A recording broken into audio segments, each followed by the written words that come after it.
5월 8일입니다. 소가 넘어간 아버지라는 제목으로 창세기 37장 18절부터 36절까지 말씀 읽겠습니다. 그런데 그의 형들은 멀리서 그를 알아보고서 그를 죽여버리려고 그가 그들에게 가까이 오기 전에 음모를 꾸몄다. 그들은 서로 마주보면서 말하였다. 야, 저기 꿈꾸는 녀석이 온다.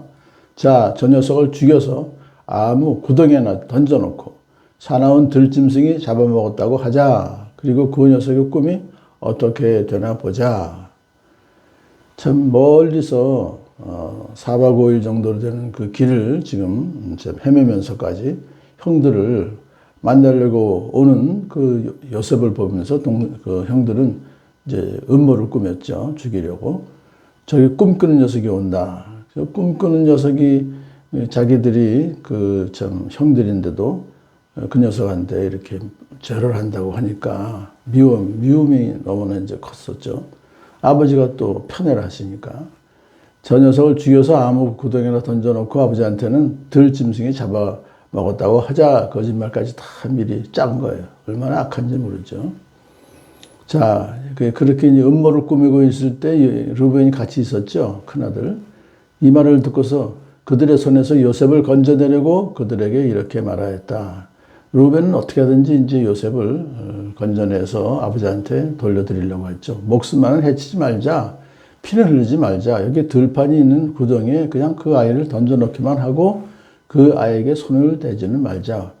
그러니까 죽이지 말자는 얘기는 아니에요. 죽이는 방법을 그래도 피를 흘리지 말고 직접 우리가 그냥 구덩이만 넣어도 죽을 거 아니겠냐. 그런 식으로 이제 회유를 하는 거예요. 르우벤은 요셉을 그들에게서 건져내서 아버지에게 되돌려 보낼 생각으로 이렇게 말하는 것이다.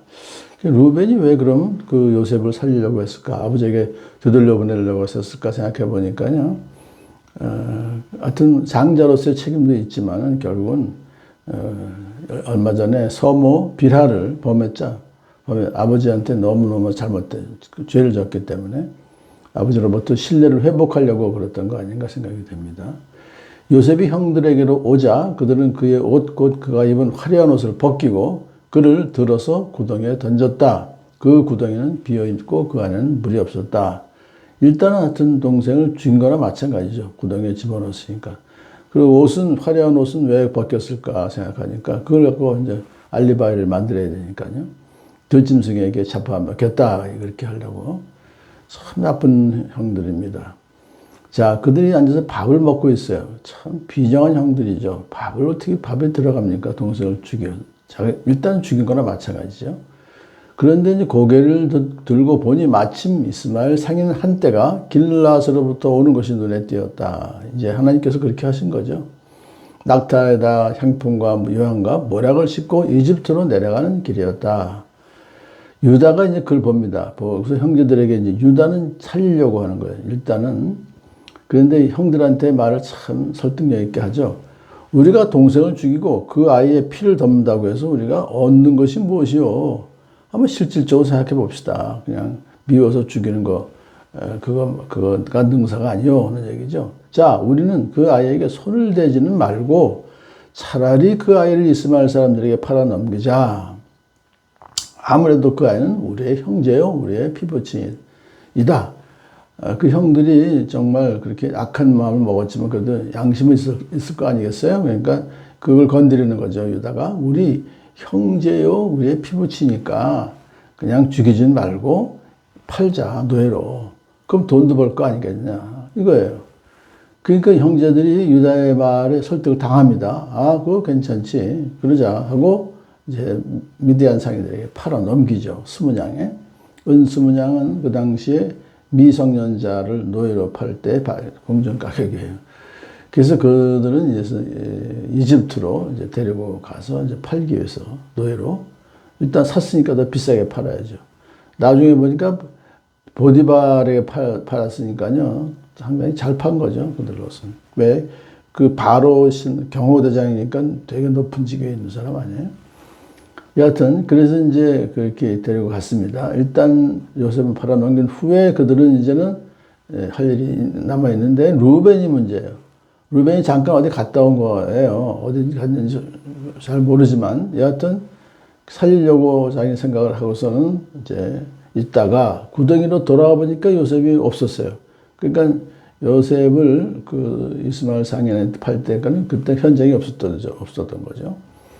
그는 슬픈 나머지 옷을 찢고서 형제들에게 돌아와서 말하였다. 그 아이가 없어졌다.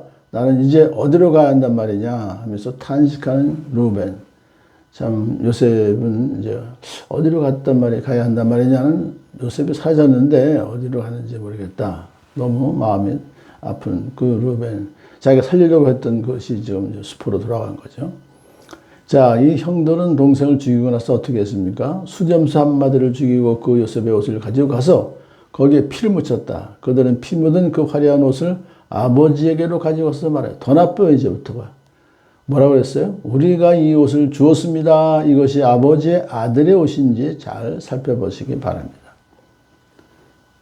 동생 요셉의 옷인지 살펴보시기 바랍니다라고 하는 게 아니라 아버지의 아들의 옷인지. 평소에 얼마나 자기들이 아버지로부터 자기들은 아들 대접 못 받았다 이거예요. 원망하는 거죠.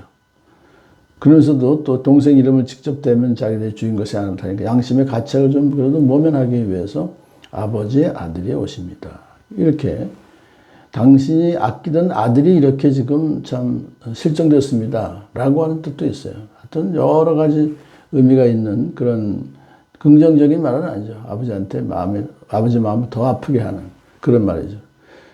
야곱이 그 옷을 알아보고서 부르짖었다. 내 아들의 옷이다. 사나운 들짐승이 그 아이를 잡아먹었구나. 요셉은 찢겨서 죽은 것이 틀림없다.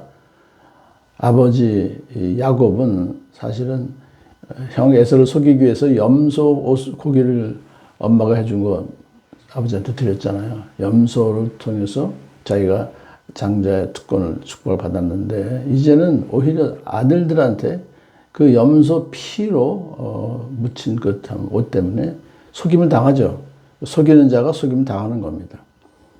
그래서 그는 야곱은 슬픈 나머지 옷을 찢고 베옷을 걸치고 아들을 생각하면서 여러 날을 울었다. 통곡하는 참 그 아들을 잃은 그의 아들, 딸들이 모두 나서서 그를 위로하였지만 그는 위로받기를 마다하면서 탄식하였다. 아니다. 내가 울면서 나의 아들이 있는 수월로 내가 얼마나 마음이 아픈지 그냥 난 지옥 가겠다. 죽겠다. 이런 얘기입니다.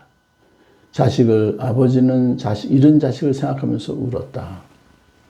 그런 거예요. 오늘 어버이날인데 정말 부모의 심정은 그래요. 부모보다 먼저 앞세운 분은 너무너무 슬픈 거죠. 더군다나 지금 그 참 불의의 사고로 자기가 생각할 때는 이제 들짐승한테 찢겨 주겠다. 아유, 얼마나 마음이 아플까요? 네, 그리고 미디안 사람들은 이제 이집트에서 요셉을 보디발이라는 사람에게 팔았다. 그는 바로의 신하로서 경호대장으로 있는 사람이었다. 이것이 사실은 이 말씀은 이제 결국은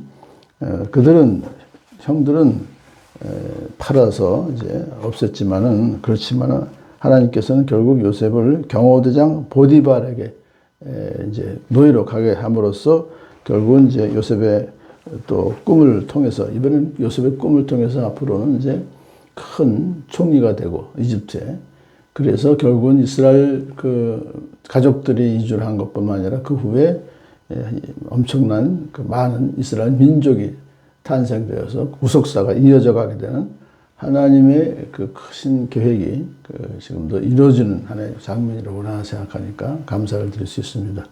오늘 유다가 이렇게 지혜롭게 그 동생 요셉을 죽이지 않고 그 다음에 나중엔 또 더 큰 또 일을 함으로써 결국은 하나님께서 유다를 통해서 구속사를 이루어 가시면서 이제 다윗을 또 그 유다의 후손으로 낳게 하셔서 인류를 구원하시는 예수 그리스도가 유다의 후손으로 탄생하게 하시는 하나님을 다시 한번 오늘 만나면서 감사하면서 우리가 구원받은 것이 하나님의 이 놀라운 오래전부터의 하나님의 구속의 계획이 이루어진 것이로구나 하는 걸 감사하며 하루를 지내는 어버이날 되시길 축복합니다.